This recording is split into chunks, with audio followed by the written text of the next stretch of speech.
I think we'll open up, Raluca, with you, and we might ask you if you could share your thoughts with us on the current data security landscape, please.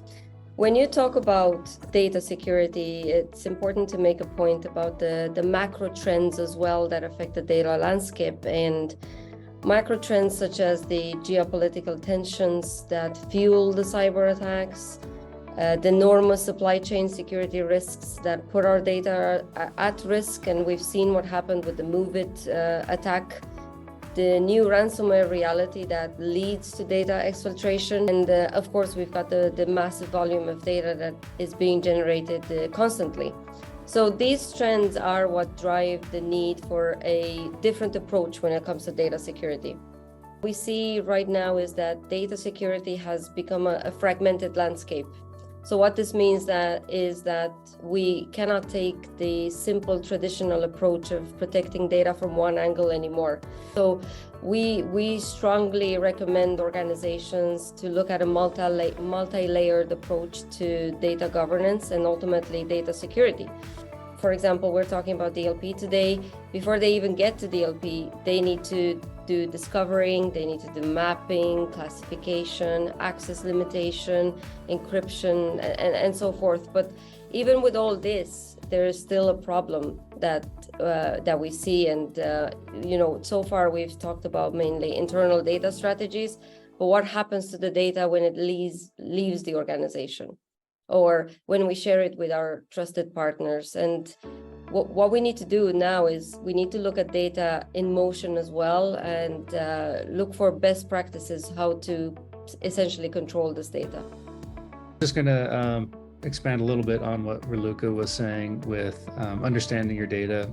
A lot of customers are going to cloud applications, data moving away from on-prem.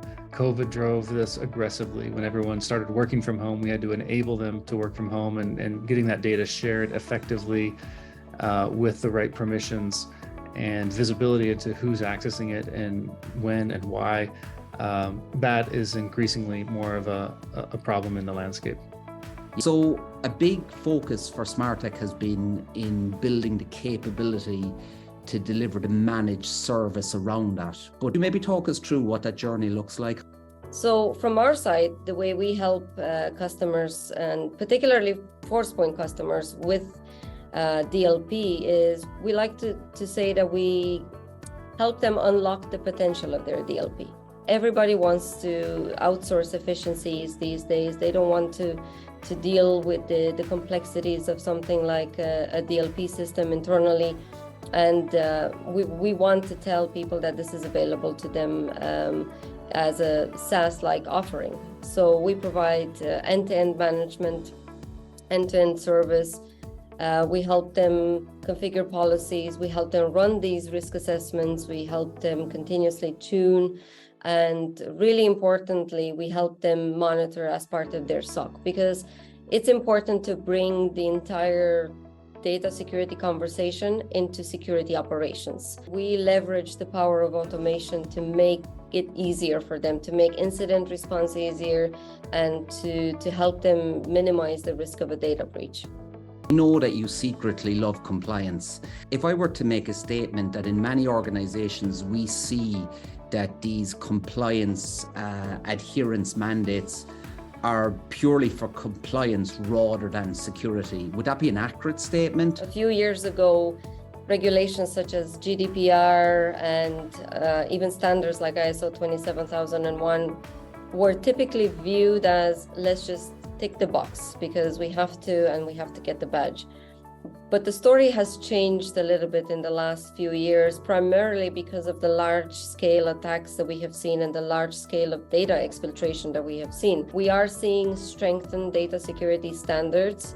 We're seeing a lot more specific technical measures and encryption measures that they are asking organizations to undertake. And what this means is these new changes, and even changes to the GDPR that are coming, they are imposing stricter data security obligations, and they are becoming a bit more practical. They're actually telling organizations, like take DORA, for example. DORA is saying you need a SIM, you need a DLP.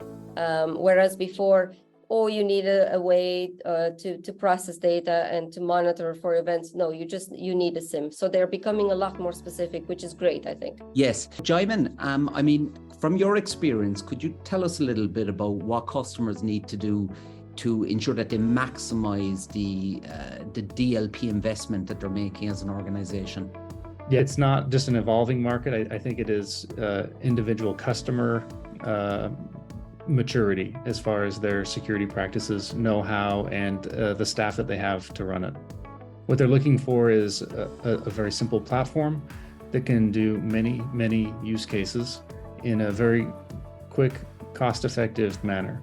And that's kind of the way we're driving with Forcepoint One: simplicity, make it simple. And the keys there are one set of technologies, one agent on the endpoint. That agent should be able to do many tricks configured from a single UI, single policy. Definitely there's going to be need for help configuring those policies, setting them up, monitoring afterward. But can the customers get quickly deployed, recognize that time to value much sooner than they already are?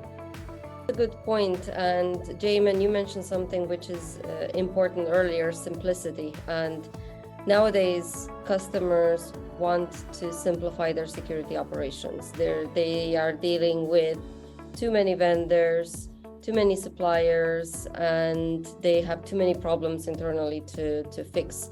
So compliance is my favorite topic. Automation is my second favorite topic, right? And I was really excited to come on this webinar today to talk about how we can effectively use the simplification of security operations and merge this with DLP, and with the help of automation, really unlock that potential that I mentioned earlier. So I'm going to give you, let's call them 3 kind of success stories that DLP customers can achieve with automation. Number 1, when you look at a DLP solution like the Forcepoint solution, when it detects a potential data breach or unauthorized data transfer, it's really important that the SOC knows about this as well, because that problem, that security incident is not just in one single place, right? So you can also automate the incident response process, but you can collect and correlate the relevant data from different sources. So you can look at your logs, you can look at your traffic, your user activity, to really validate the incident. The second one is a really interesting one, and it is something that not a lot of managed security providers do, or even customers internally, and it is related to threat intelligence. So if you continuously monitor your threat feeds, the indicators of compromise, it's important to enrich that data and to also use your DLP solution and correlate it with real-time threat intelligence. And the third one is really just workflow automation and policy enforcement. So there's a lot that can be achieved with automation, and there's a lot that can be achieved by implementing your DLP story into the SOC. Can you tell us what's next for Forcepoint? I mean, what you guys are building in Forcepoint One is spectacular, very exciting. What can we expect next from you guys? Yeah, we're focusing, like you said, on simplicity and what I like to call a shift left, more driving to what Raluca was saying. You know, upfront understanding that data. Where is it? What are the risks to that data? Who has access? Should they have access to that data? So more artificial intelligence, more machine learning. You know, with Chat GPT kind of hitting the market this year. And so we did our homework, we did our testing, and we worked already and had our DLP policies could protect, we could already block it, right, with the solutions we have, but we could also allow it and then block policy-based sensitive data going to it. Discovery of data using those LLMs, that there are use cases, like I said, that don't fit a regular expression or a natural language model. So leaning more into the machine learning AI aspect of data discovery and risk assessment around where that data is. Doing more upfront mitigations. Like I said earlier on this podcast, We are very much point in time right now with DLP. Something's happening right now, block it, make a decision. But can we highlight in advance, hey, you have risks to data, it's really old, it hasn't been touched in 7 years, go clean that up, and give our customers more insights into reducing risk so there's fewer point in time exfiltration incidents. Look for from Forcepoint coming up is our next generation endpoint technologies. Like I said, customers want that simplicity. Agent fatigue is a real thing, so we want to address that aggressively and quickly. We have our insights dashboard that is bubbling up the most important information that our customers want to see. Provide them a nice ROI. Hey, you're investing in security. What am I getting out of it? We're protecting you day in and day out. Let's put some dollar amounts onto that protection. So you know an average cost of a breach for your industry might be $1.2 million. So how many breaches did we protect you from in the last 6 months, 1 year, whatever the case may be? But you'll get a nice ROI dashboard in return. And then finally, a nice security index. How secure are you according to Forcepoint standards? Can you do more? Should you do more? And we'll provide nice insights into that. Well, from a SmartTech 247 perspective, we've got our platform VisionX, which I mentioned in the beginning, and we're implementing a lot more automation and artificial intelligence into the platform.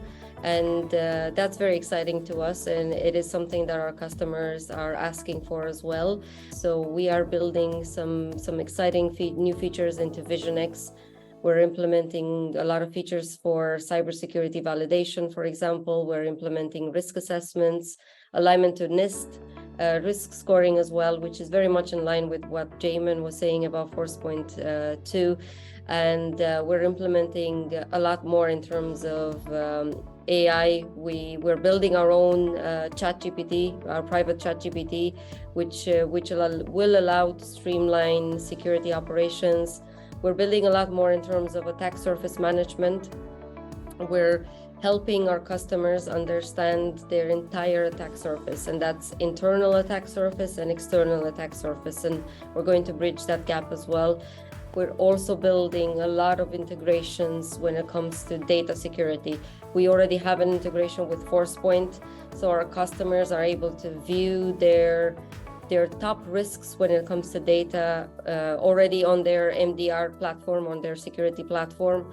And we are working together with Forcepoint to build even more integration. So everything that we're doing at the moment is we're working towards implementing, let's call it a mesh architecture. So we want to give our customers the ability to have a unified view of their tools. And you are correct, even though they're looking to consolidate as much as possible, they will still have a large number of tools that will speak to each other. So what we're doing is we're tackling this from two fronts. Number one, we are allowing for seamless integration into our platform so that they can view everything in one place. And number two, we're actually going to implement features where they can monitor those integrations and those API integrations. What I really like, we talked about a lot of the things, but saving customers time with server maintenance and upgrades, time to value on getting up and running and policies deployed, and then the ongoing maintenance. But I think we missed one important point is if with SmartTech monitoring many customers, if something happens at one account, they can quickly pivot and see what's happening across all the other accounts. Is anyone else affected? That is something, if you're not going with a managed service, that you're going to miss out on as a customer.